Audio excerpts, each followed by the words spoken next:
color, weighs 90 to 110 pounds. He is keen and alert, intelligent, not fierce in spite of his size. Since 1931, Mrs. Julia P. Lombard has been raising Chinook dogs at the Wanalancet Hubbard Kennels. Once a day, she personally carries the food to her charges. And eagerly she is awaited, for the cold mountain air puts a keen edge on the dog. Ground meat mixed with puppy crumbs and water usually makes up the daily meal. Mighty satisfying it is, too, according to the taste. Sometimes fish is substituted for meat. To the kennels to let out the dogs for their daily exercise.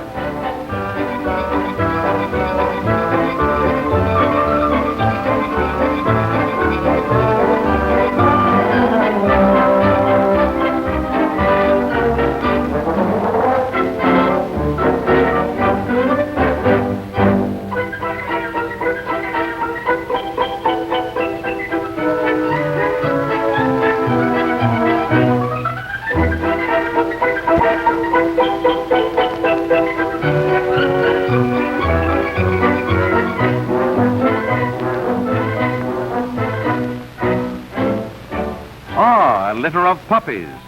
7 squirming little fellows cuddling close to mother and all doing nicely. 10 days old, they look like guinea pigs, but it won't be long before each pup grows up to be a big, strong sled dog.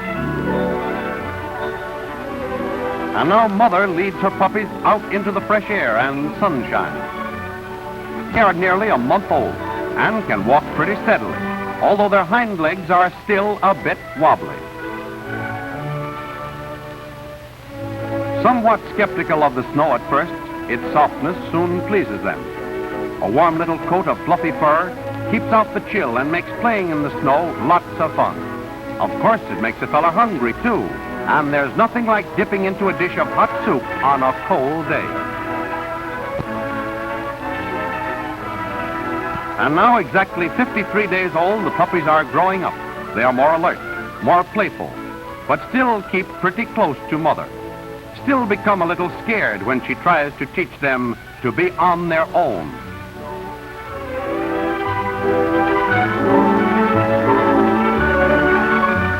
She soon finds out, though, that it isn't easy to get away from this bunch, not even for a minute.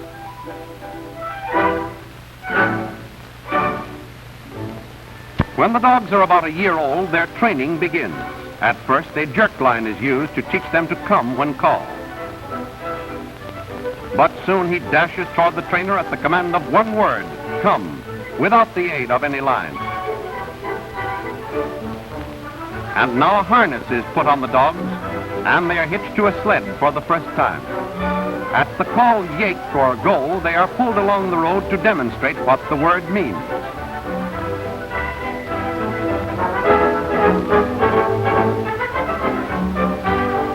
Teaching the dogs to make a complete turn is next.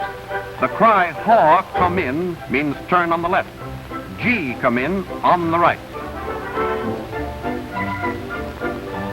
The dogs are driven entirely by verbal commands without reins or halters of any kind. And it doesn't take long for these bright animals to catch on. In spite of general belief, the lead dog is not necessarily the biggest of the team, nor the best fighter. He is, however, invariably the most intelligent. He has many responsibilities in addition to obeying every command. Besides keeping the speed of the dogs up to about 11 or 12 miles an hour, he must know just how sharp a turn can be made without entangling the other dogs and sled. He knows, largely by instinct, whether or not the ice in lake and stream is strong enough to hold the man and sled behind him. And now they've arrived at the ski slope, where the dogs are greeted by none other than Hannes Schneider, one of the greatest skiers of all time, now an exile from his native land.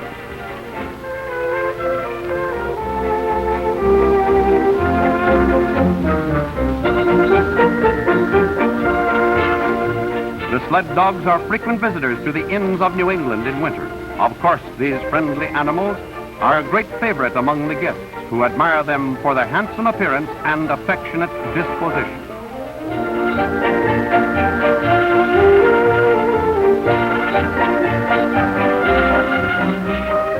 Furthermore, the dogs add greatly to the enjoyment of winter sports.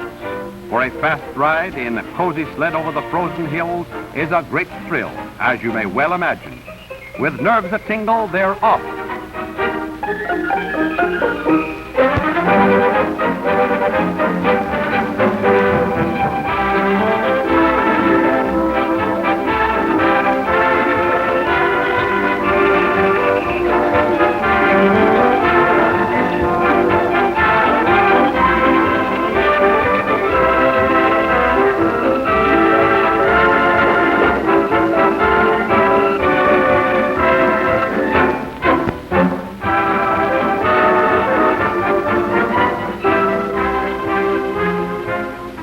Inside the truck, the Chinooks are going to a race for the annual New England Championship. Although not raised for racing, but rather for pulling power and endurance, their stamina is always a strong factor over a long course. Many teams are entered in this yearly race, which is run over a 20-mile circuit.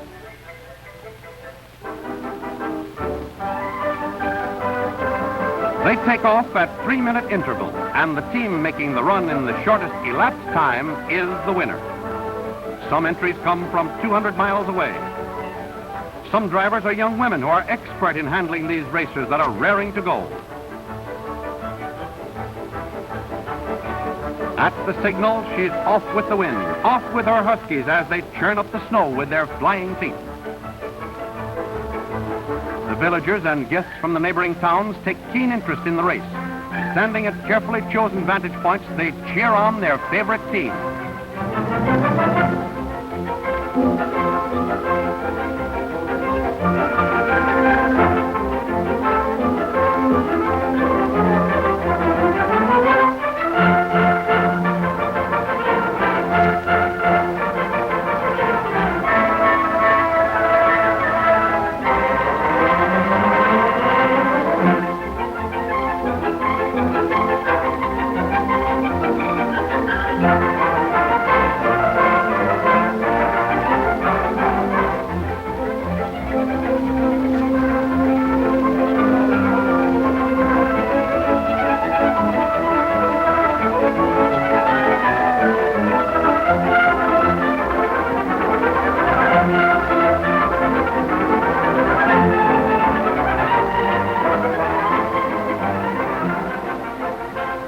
Although it has started to snow, Mrs. Lombard is among those anxiously waiting at the finish line. The first dog sled comes in, but it is not necessarily the winner, since it is the elapsed time that counts. As another team comes in, waiting in the group is Arthur T. Walden, the first man to bring sled dogs to New England and who took Chinook and his sons almost to the South Pole. And now, as the drivers and their dogs get a big hand from the audience, Mr. Walden presents a silver cup to the winner. 1 cup? No, 2 cups. No, 3 cups. This is his lucky day. See what's happened to the girl drivers. Uh-oh, there they are now, coming round the mountain. Well, I declare.